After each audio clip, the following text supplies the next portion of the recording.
PewDiePie is modern-day Diocletian. In a world obsessed with eternal growth, metrics, and the monetization of every waking second, PewDiePie's evolution from the undisputed king of YouTube to a quiet family man in Japan mirrors Diocletian's famous retirement to Spalatum. This video explores how both figures tamed an empire, systematically rejected the corruption of absolute power, and chose private happiness over the endless pursuit of clout and crown. To understand their retirement, one must first understand the weight of the empires they built. Before Diocletian ascended to the throne in 284 AD, Rome was a failed state, bleeding from civil wars, barbarian invasions, and economic collapse. It was a meat grinder for emperors. Dozens had been assassinated in rapid succession. Diocletian didn't just survive, he stabilized the system. He recognized that the empire was too massive for one man, so he institutionalized the tetrarchy, the rule of four, dividing the administrative burden to save Rome from its own weight. 17 centuries later, the digital world would face its own era of unsustainable expansion, and it required a similar kind of structural pioneering to survive it. When Felix Kjellberg started uploading videos, YouTube was a chaotic digital frontier.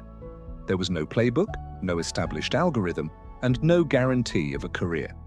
Through sheer volume and connection with audience, Felix built an unprecedented digital empire. As the platform expanded, the pressure became immense. Like Rome, the YouTube meta became an exhausting meat grinder of corporate algorithmic shifts, apocalypse crises, and relentless controversy. PewDiePie formalized the creator economy, acting as the standard-bearer for an entire generation of digital citizens. Both men reached the absolute summit. They wielded total dominance over their respective cultural and political landscapes.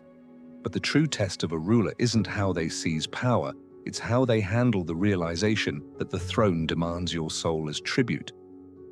The core of the parallel lies in the conscious rejection of Faustian bargains. In the creator economy, the ultimate temptation is total financial optimization, monetizing every milestone, every tragedy, and every triumph. Felix, however, systematically chose himself and his sanity over corporate compliance.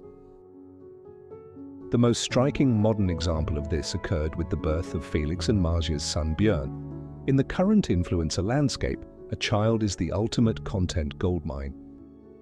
Family vlogging channels generate millions of dollars by exploiting their children's privacy from the moment the ultrasound is cleared.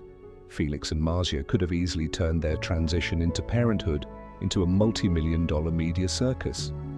Instead, they drew a hard line. They chose to protect their son's privacy, choosing his normal upbringing over algorithmic dominance.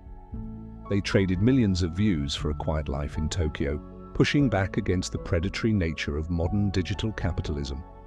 Instead of maximizing clout, he maximized humanity. Long before his soft retirement, Felix began dismantling his own empire from the inside. He stopped playing the optimization game, he stopped using clickbait thumbnails, mocked the very corporate entities that tried to buy his influence, and openly discussed the mental toll of the platform.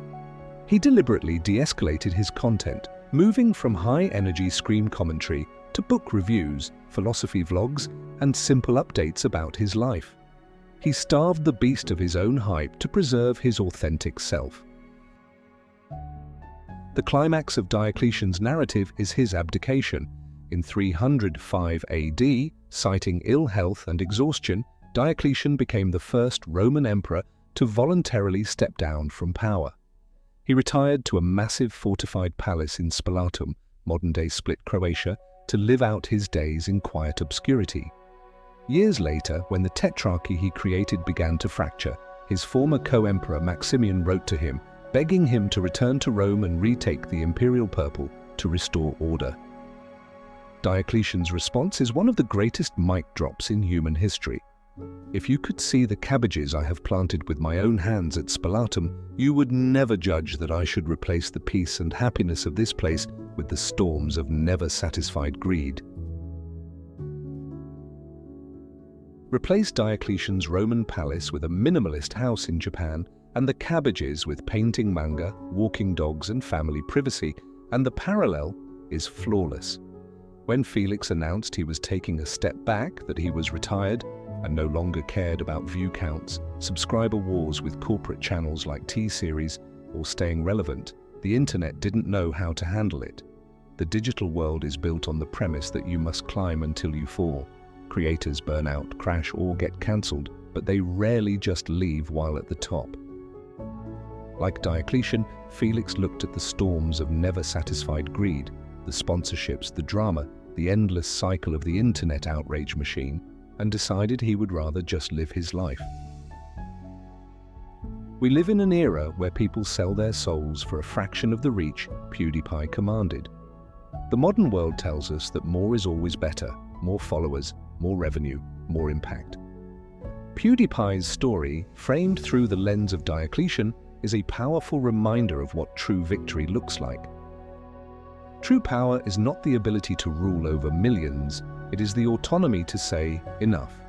Diocletian saved Rome, looked at his garden, and realized that growing something real with your own hands is worth more than wearing a crown of golden laurels.